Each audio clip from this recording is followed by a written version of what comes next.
July foundation এই সপ্তাহে গঠিত হবে এবং অভ্যুত্থানে শহীদদের জুলাই শহীদ ও আহতদের জুলাই যোদ্ধা হিসেবে স্বীকৃতি দেওয়া হবে বলে জানিয়েছেন মুক্তিযুদ্ধ বিষয়ক উপদেষ্টা। সকালে রাজধানীর ওসমানী মিলনায়তনে জেলা প্রশাসক সম্মেলনে অংশগ্রহণ শেষে এসব বলেন তিনি।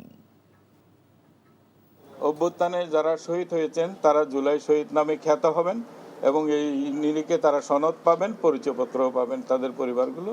এবং জুলাই অভ্যুত্থানে যারা আহত হয়েছেন তারা জুলাই যোদ্ধা নামে খ্যাত হবেন এবং তারা এই নিরিখে পরিচয়পত্রও পাবেন এবং অন্যান্য যে সরকারি সুবিধাদি পাবেন, আজীবন চিকিৎসা সুবিধা পাবেন, তারপর তারা ভাতাও পাবেন। সরকারের বিভিন্ন মাত্রায় তারা প্রশিক্ষণও পাবেন এবং সরকারি চাকরিতে, আধা সরকারি চাকরিতে এবং অন্যান্য বেসরকারি চাকরিতে অগ্রাধিকার ভিত্তিতে তাদের কর্মসংস্থান করা হয়।